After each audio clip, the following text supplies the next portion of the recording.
तो हज़रत इब्राहीम बिन अदहम रहमतुल्लाह अलैह ने उनसे कहा कि मैं तुझसे 5 बातें कह रहा हूँ, अगर तू इन 5 बात में से एक बात की भी कुदरत रखता है, एक बात भी तू कर सकता है, एक मशवरा भी कबूल कर सकता है, तो कर ले। उसके बाद तेरा जितना जी चाहे तू गुनाह करता रहे और वो गुनाह तुझे नुकसान नहीं पहुंचाए। करता रहा तो गुनाह जो मन में आए करता रहा। जैसे हमारा अल्लाह की ये दी हुई जिंदगी में अपनी मनमानी कर रहे हैं, न अपनी मर्जी से हम यहाँ आए हैं, न अपनी मर्जी से जाएंगे। तो बीच की जो जिंदगी है ये क्यों अपनी मर्जी से गुजार रहे हैं? किसने हमें हक दिया? कौन सा अक्लमंद हमें कह सकता है कि भाई ना तुम अपनी मर्जी से दुनिया में आए हो, ना अपनी मर्जी से जा सकते हो?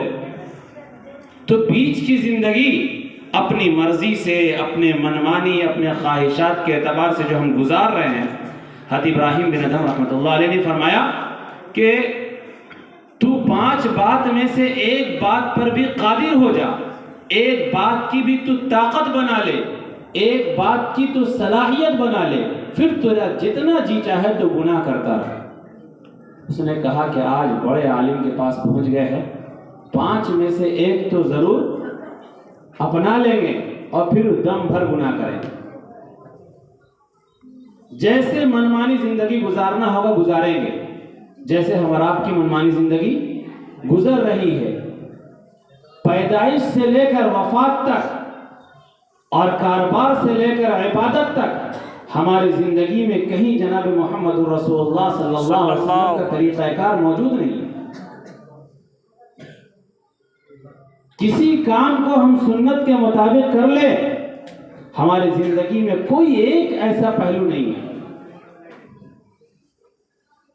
कोई मुसलमान ये नहीं कह सकता इस वक्त, इस जमाने में, इस गुनहगार माहौल में कि हम फला काम जनाब मोहम्मद रसूलुल्लाह सल्लल्लाहु अलैहि वसल्लम के तरीके के मुताबिक कर रहे हैं, जबकि इंसान सुबह से लेकर शाम तक सैकड़ों काम कर रहा है।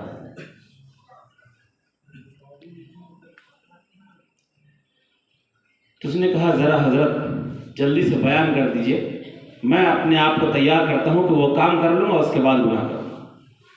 कहा कि ठीक है, पहला सुन ले, जब तू इरादा करे, वो अल्फाज अरबी में है लेकिन मैं अभी अरबी और उर्दू की तरफ जाऊंगा तो वक्त ज़्यादा लग जाएगा, मैं सीधा सीधी तर्जुमा करता चल रहा हूं। बस जब तू गुनाह का इरादा करे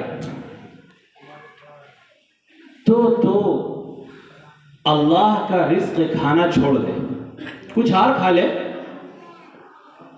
जिसको अल्लाह तबारक व तआला ने रिज्क बनाया है, खाने की चीज बनाया है, तो जब उस रब की नाफरमानी कर रहा है ना, तो उसका रिज्क खाना छोड़ दे। आदमी जिसका खाता है उसकी नाफरमानी थोड़ी करता है। हम में से बहुत से लोग यहाँ साहिब औलाद हैं, अगर बेटा 4 मरतबा बात नहीं माने तो बाप 12 बजे रात में हाथ पकड़ के गेट के बाहर कर देगा। मुझे नहीं चाहिए ऐसी नाफरमान औलाद जिसको मैंने बचपन से लेकर जवानी तक पढ़ाया लिखाया और खिलाया पिलाया पहनाया, आज ये मेरी बात नहीं मानता, मुझे नहीं चाहिए ऐसी औलाद। तो कहा जब तू जिसका रिज्क खा रहा है उसी की नाफरमानी करेगा, तो जब तू उसकी नाफरमानी का इरादा कर ले तो उसका रिज्क खाना छोड़ दे, कुछ और खा ले। तो कहा कि भाई सब तो उसी का बनाया हुआ है, फिर कौन सा रिज्क खाऊंगा? तो पूछा क्या ये बेहतर है कि जो जिसका तू खाए उसकी बात ना माने? तो कहा नहीं, बेहतर तो नहीं है। कहा शर्म हया भी कोई चीज है ना, उस रब की नाफरमानी कर रहा है और उसी का रिज्क सुबह से लेकर शाम तक एहतमाम से खा रहा है, मजा लेने के खा रहा है। एक बात दिल में ये आ गई कि ज़रा सिमट के बैठ जाइए, पीछे वाले लोग भी आगे आ जाएंगे। जगह बीच में खाली है ना, ज़रा एक ही मजलिस में लोग बैठते हैं, मज़ा आता है। थोड़ा सा आप इधर आइए, आगे आ जाइए।